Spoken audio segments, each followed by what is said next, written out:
नमस्कार, plus news में आपका स्वागत है। मैं हूं आपके साथ राजकृष्ण। न डालते अभी तक की बड़ी खबरों पे।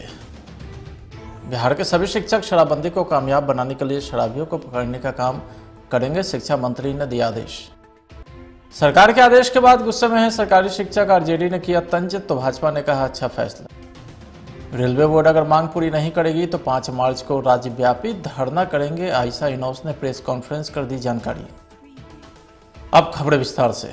बिहार में शराबियों को पकड़ने के लिए पुलिस के साथ साथ टीचर को भी जिम्मेवारी सौंपी गई है, जिसे लेकर न सिर्फ विपक्ष की तरफ से विरोध जताया जा रहा है बल्कि टीचर में भी स्कूल लेकर नाराजगी है। तो वहीं इन सब के बीच बिहार के शिक्षा मंत्री विजय चौधरी ने इस मुद्दे पर बात की गई तो उन्होंने साफ कर दिया है कि यह उनकी जिम्मेवारी है। शिक्षा मंत्री विजय चौधरी ने कहा है कि इस मुद्दे को बेवजह तूल न दिया जाए। हम लोगों ने आदेश जारी किया लेकिन किसी शिक्षक को टारगेट नहीं दिया गया है। वह हर हफ्ते इतने शराब पकड़ेंगे। अगर उन्हें जानकारी मिलती है तो इसके बारे में जानकारी दे। इसमें किसी प्रकार का विवाद नहीं होना चाहिए। कन्फ्यूजन क्रिएट किया जाता है।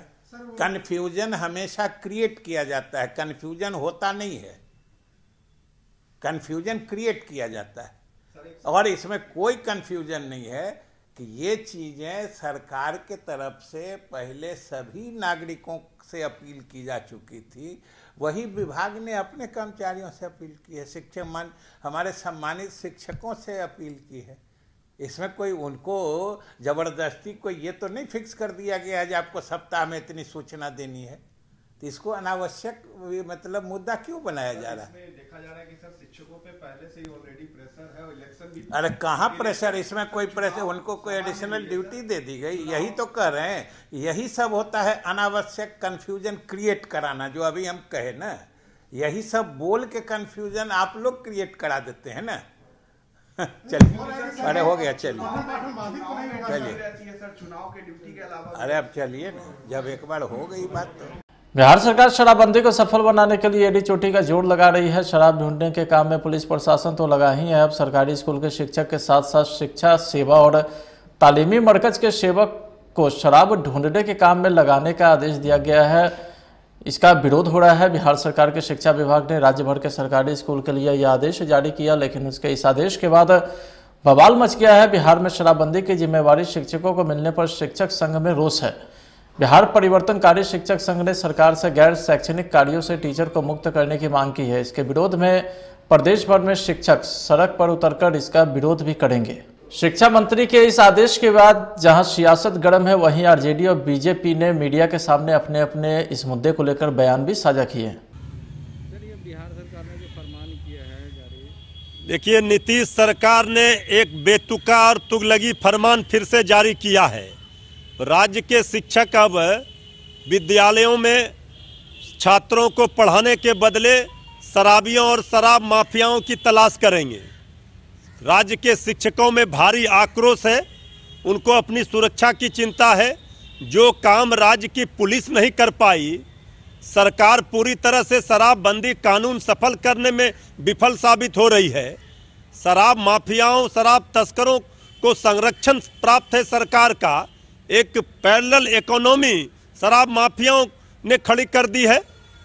और नीतीश सरकार लगातार शिक्षकों से गैर शैक्षणिक कार्य करा रही है।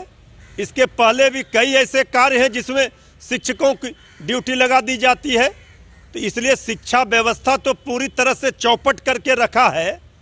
अब ये नया तुगलकी और बेतुका फरमान जारी करके सरकार ने अपनी मंशा स्पष्ट कर दी कि अब राज्य के शिक्षक गुरुजी पाठशाला नहीं मधुशाला में नजर आएंगे। वो खोज करेंगे, तलाश करेंगे शराबियों की। तो ये अविलंब नीतीश सरकार को ये तुगलकी और बेतुका फरमान वापस लेना चाहिए। शराबबंदी के नाम पर नाटक और नौटंकी कर रही है सरकार, ये बंद होना चाहिए। शिक्षकों का काम शिक्षा देना होता है। बच्चों को अच्छी प्रकार से शिक्षा हो और उनके अंदर संस्कार भी हो। लेकिन आज अगर शराबियों को पर नकेल कसने के लिए अगर शिक्षकों को लगाया जाए तो निश्चित तौर पे शिक्षक अपने स्कूल कैंपस के अंदर में उसका उपयोग शराब पीने के लिए ना हो, शराबियों का अड्डा न बने, इस बात का ख्याल रखें। इसके लिए अगर शिक्षा विभाग ने अगर उन शिक्षकों को निर्देश दिया है तो ये अच्छी पहल है। और मुझे लगता है कि अगर शिक्षकों के द्वारा बच्चों को उनके परिवार के बीच में शराब को रोकने के लिए प्रेरित किया जाता है तो इसका लाभ समाज को मिल सकता है। बड़ी खबर राजधानी पटना से है, जहां पुलिस ने लूट की योजना का भंडाफोड़ किया है। जहां पुलिस ने गश्ती के दौरान बाइक सवार 3 संदिग्ध युवक को रोका, लेकिन तीनों युवक पुलिस को देखकर भागने लगे, जिसका पीछा कर पुलिस ने धर दबोचा। मामला पटना सिटी के बाईपास थाना क्षेत्र के सती चौड़ा इलाके का है, जहां पुलिस ने 3 युवक को धर दबोचा है। पुलिस ने तलाशी के दौरान संदिग्ध के पास से 1 पिस्टल, 5 जिंदा कारतूस और 3000 रुपये नकद व 3 मोबाइल भी बरामद किए। स्थानीय निकाय कोटे से होने वाले बिहार विधान परिषद के चुनाव में एनडीए के अंदर सीट बंटवारा हो गया है। थोड़ी देर पहले बिहार बीजेपी के प्रभारी भूपेंद्र यादव ने मुख्यमंत्री नीतीश कुमार से मुलाकात की थी और इस मुलाकात में सब कुछ तय हो गया है। विधान परिषद चुनाव में बीजेपी जदयू के अलावे रालोसपा को भी एडजस्ट किया गया है। बिहार बीजेपी के प्रभारी और केंद्रीय मंत्री भूपेंद्र यादव मुख्यमंत्री नीतीश कुमार से मुलाकात करने सुबह पहुंचे थे। दोनों नेताओं के बीच लगभग 1 घंटे तक बैठक चली। बैठक में जनता दल यूनाइटेड और भाजपा के कई बड़े नेता भी मौजूद रहे। नीतीश कुमार जी से वार्ता हुई और आने वाले समय विधान परिषद के चुनाव में दोनों दल मिलकर के चुनाव लड़ेंगे। आने वाले समय में विधान परिषद की 24 सीटों का चुनाव होने वाला है। 13 सीटों पर भारतीय जनता पार्टी और उसमें से 1 सीट भारतीय जनता पार्टी लोक जनशक्ति पार्टी, जिसके अध्यक्ष श्री पशुपति पारस जी हैं, पशुपति पारस जी की लोक जनशक्ति पार्टी को 1 सीट देंगे। 11 सीटों पर जनता दल यूनाइटेड ने लड़ने का तय किया। आपसी सहमति से हमारा ये निर्णय हुआ है और इस प्रकार से 11 सीटें जनता दल यूनाइटेड, 13 सीट, लेकिन उसमें से 1 सीट भाजपा अपने सहयोगी को देगी। तो 12, 11 और 1 इस क्रम में हम लोग इस विधान परिषद चुनाव को लड़ेंगे। और हमारा ये मानना है कि विगत 4 चुनाव में जिस प्रकार से बिहार की जनता ने हमको आशीर्वाद दिया है, विधान परिषद चुनाव में भी जनता का समर्थन और आशीर्वाद हमारे इस मजबूत गठबंधन को मिलेगा। मैं विजय चौधरी जी से भी आग्रह करूंगा। स्नातक स्तरीय आरआरबी एनटीपीसी की परीक्षा में संशोधित 7 लाख रिजल्ट और ग्रुप डी में एक ही परीक्षा आयोजित करने को लेकर के आईसा इनोस के द्वारा बुलाए गए बिहार बंद की ऐतिहासिक सफलता के उपरांत आगे की आंदोलनात्मक कार्रवाई के विषय पर इनोस के राष्ट्रीय अध्यक्ष व गियाबा विधायक मनोज मंजिल, आईसा के महासचिव विधायक संदीप सौरभ, इनोस के मानद राज्य अध्यक्ष विधायक अजीत कुशवाहा, इनोस के राज्य अध्यक्ष आफ्ताब आलम, आईसा के राज्य अध्यक्ष विकास यादव के द्वारा संवाददाता सम्मेलन को संबोधित किया गया, जिसमें कहा गया कि रेलवे बोर्ड अगर मांग पूरी नहीं करेगी तो 5 मार्च को बड़े पैमाने पर धरना करेंगे। कल बिहार बंद आईसा और आरवाई के कॉल पे हुआ। हम लोग आज मीटिंग किए और हम लोगों ने तय किया, छात्रों का भी जो पूरा आंदोलन का मूड है और छात्र आंदोलन की सीधी डिमांड, कोई जांच कमेटी बनाने की मांग नहीं थी, उनकी सीधी मांग थी कि रेलवे ग्रुप डी का जो आप मेंस एग्जामिनेशन लेने का नोटिफिकेशन जारी किए 24 जनवरी को, उसे वापस लीजिए, ये अन्याय है। और एनटीपीसी पीटी का जो रिजल्ट आया है उसका 20 गुना रिजल्ट जारी कीजिए, उस रिजल्ट में संशोधित कीजिए। वो रिजल्ट मान्य नहीं है, हमारे भविष्य के साथ ये अन्याय किया गया है। तीसरी बात है कि एक बहाली 4-4 साल 3-3 साल में पूरी की जाती है और इसमें बच्चों की उम्र खत्म हो जाती है। तो रेलवे भर्ती कैलेंडर जारी करे और आंदोलन के लिए जवाबदेह सीधे सेंट्रल सरकार है, रेलवे मंत्रालय है, उसका नोटिफिकेशन है। और इसलिए वो जो मुकदमे हुए, जो हमारे भाई जेलों में बंद है, उनकी अविलंब रिहाई हो। अगर सचमुच सरकार अपने जांच कमेटी के प्रति ईमानदार है, अगर भारत के नौजवानों के प्रति, बिहार के नौजवानों को रोजगार देना चाहती है, तो उनकी रिहाई हो, उन पर से मुकदमा वापस लिया जाए और जो लोग लाठी और जो बर्बर पिटाई किए हैं, लाठी चार्ज किए हैं, उसके जो जवाबदेह लोग हैं उनकी बर्खास्तगी हो बाकायदा। और हम लोग एमपी एमएलए से, ये एमपी एमएलए को हम लोग कैसे छोड़ेंगे? आप पार्लियामेंट में क्या करते हैं? जिस जिले के जो रिप्रेजेंट करते हैं और रेलवे अभ्यर्थी का के बीच में हम लोग अभियान चलाएंगे और एमपी मिनिस्टर से वे लोग मिलेंगे और 4 मार्च तक इंतजार हो रहा है। लेकिन इंतजार हम लोग ऐसे नहीं करेंगे, ये अभियान हमारा जारी रहेगा और 4 मार्च को शाम तक अगर आप रेलवे ग्रुप डी के मेंस एग्जामिनेशन लेने का नोटिफिकेशन वापस नहीं लेंगे तो 5 मार्च को विराट धरना होगा रेलवे हिंदुस्तान के रेलवे स्टेशन के परिसर में। इसके बाद भी नहीं मानेंगे तो भारत के नौजवान किसान आंदोलन की तरह पूरे भारत में अभियान चला करके और भारत बंद की तरफ बढ़ेंगे। हम तो 6 मांग आपका रखे आपके सामने, हमारी जो 6 मांग है उसको हमने आपके सामने रखा। खान सर की अगर आप बात कर रहे हैं तो आप बताइए कि रेलवे अभ्यर्थियों की जो ये मांग थी कि हमारे इन 2 डिमांड्स के साथ साथ रेलवे कैलेंडर जारी किया जाए और उसको फॉलो किया जाए, इसको लेकर के सरकार का कोई कंसर्न आया अभी तक नहीं आया है। खान सर का कोई इस पे बयान आया है नहीं आया है। तो बंद का जो आह्वान था वो रेलवे अभ्यर्थियों के समूचे मामले को लेकर के, जिसमें रेलवे का निजीकरण भी है और एग्जामिनेशन के रिजल्ट में जो गड़बड़ी हुई है और ग्रुप डी के बहाली के पैटर्न में जो बदलाव आया है, उसको जो हम लोग रीड कर रहे हैं वो इस तरीके से रीड कर रहे हैं कि सरकार एक क्लियर कट मैसेज देना चाहती है रेलवे अभ्यर्थियों को कि रेलवे का प्राइवेटाइजेशन होने जा रहा है या हो रहा है। आप रेलवे के अंदर रोजगार की संभावना की तलाश में अगर हैं तो आप लौट जाइए, आप निराश होकर के घर पे बैठिए।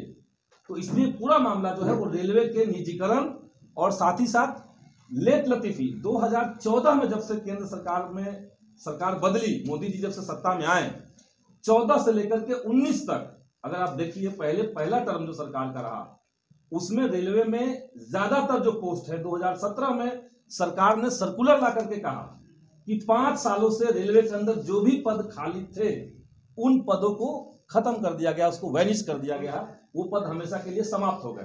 तो ये जो पूरा ट्रिक चल रहा है इससे बिहार के तमाम युवा और उनके प्रति हमारी जवाबदेही है, हमारी खान सर के प्रति जवाबदेही नहीं है, बिहार के नौजवानों के प्रति हमारी जवाबदेही है।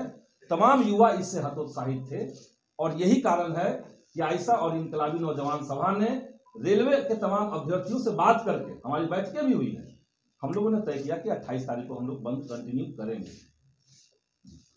बिहार पहुंचे केंद्रीय श्रम संसाधन मंत्री भूपेंद्र यादव ने राजधानी पटना से सटे बिहटा स्थित ईएसआईसी अस्पताल मेडिकल कॉलेज का निरीक्षण किया है। निरीक्षण के दौरान पत्रकारों से बात करते हुए केंद्रीय श्रम संसाधन मंत्री ने कहा है कि मुझे काफ़ी खुशी है कि पटना जिले के बिहटा एवं राजस्थान के अलवर में ईएसआईसी अस्पताल के तहत मेडिकल कॉलेज की शुरुआत करने जा रहा है, जिसे लेकर के हमने भवन का निरीक्षण किया और तैयारियों का जायजा भी लिया।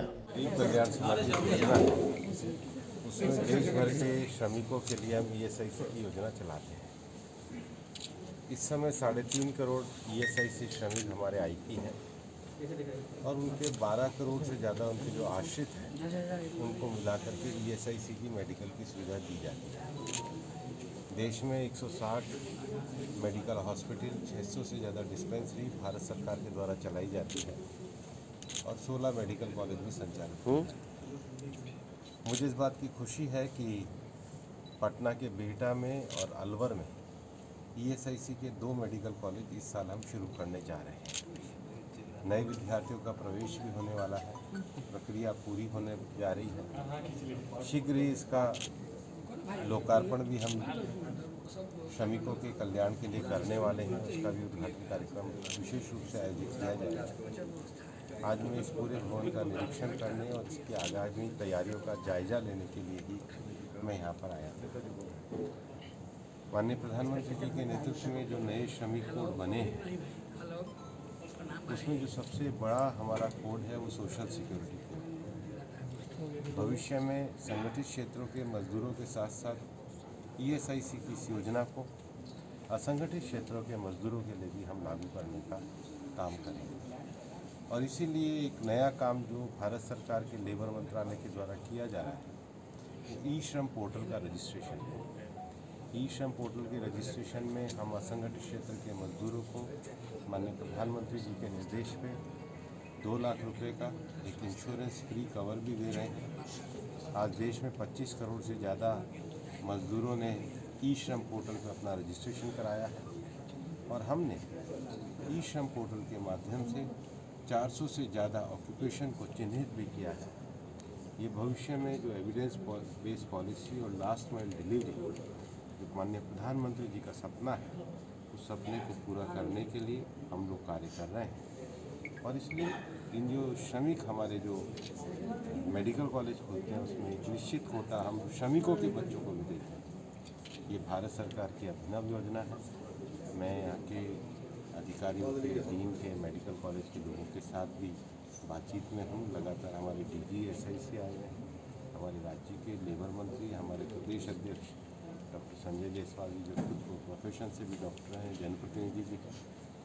आज हमने चर्चा करके यहाँ की स्थिति का जायजा लिया और ये शीघ्र ये जो भेंट है यहाँ के हमारे जो सांसद भी हैं रामकृपाल यादव जी, वो भी बहुत सक्रिय रहकर मेरे से मिलते रहे हैं। केंद्रीय इस्पात मंत्री व जदयू के पूर्व राष्ट्रीय अध्यक्ष रामचंद्र प्रसाद सिंह ने उत्तर प्रदेश चुनाव में जदयू के अलग लड़ने के सवाल पर कहा कि जो लोग मनोरंजन करते हैं उन्हें करने दीजिए। बिहार की जनता 2020 में 2025 तक उन्हें काम करने के लिए अवसर दिया है। साथ ही NDA ने बिहार के लिए काम करने का संकल्प लिया है। मुख्यमंत्री नीतीश कुमार के नेतृत्व में NDA को काम करने के लिए बैठाया गया है, तो वो काम करेंगे। बीच में किसी को दाएं बाएं करने की कोई ज़रूरत नहीं। 22 जनवरी को नालंदा के हरनौत थाना क्षेत्र के जोरारपुर गांव निवासी पत्रकार रवि कुमार को बदमाशों ने बातचीत के दौरान गोली मार दी थी। बदमाश अपने भाई की खबर छपने से खुन्नस में थे।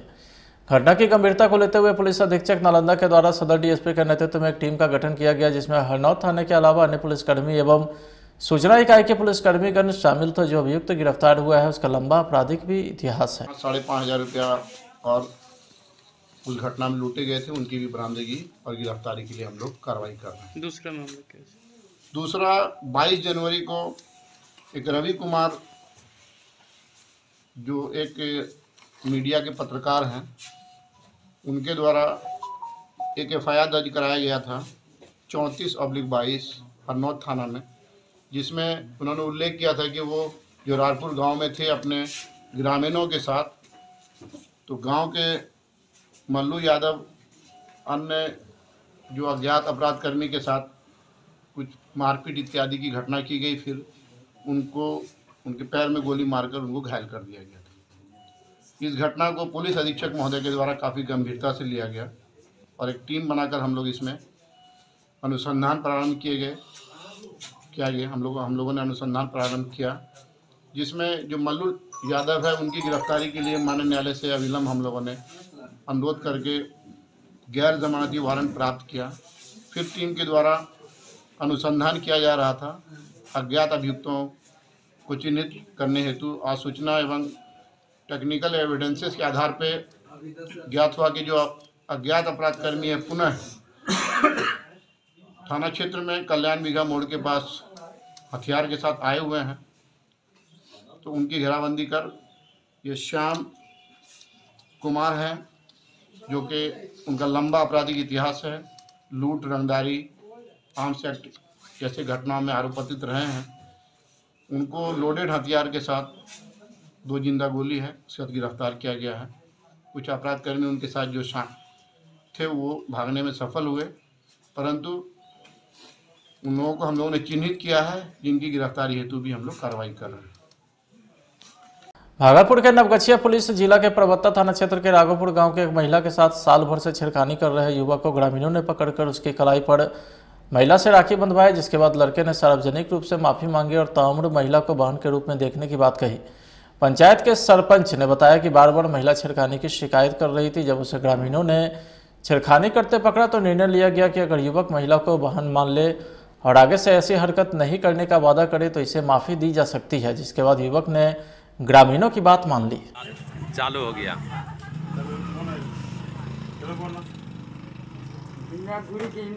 मुंह दिखा रहे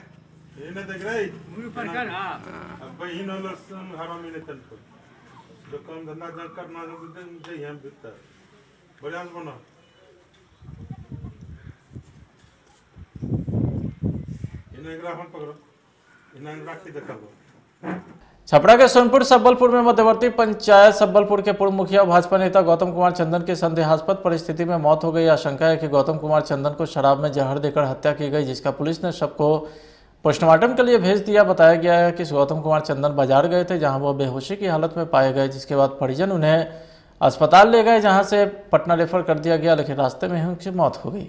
फिलहाल आज की खबर में इतना ही। आप देखते रहिए प्लस न्यूज। नमस्कार।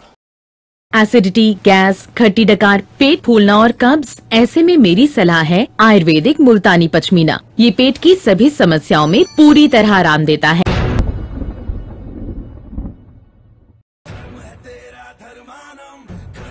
ओरिएंटल एक्सप्रेस मसाले, शुद्ध और पौष्टिक पोषण बिना केमिकल के, सर्वोत्तम क्वालिटी, किफायती दाम पर अच्छे और पौष्टिक मसाले। ओरिएंटल मसाले।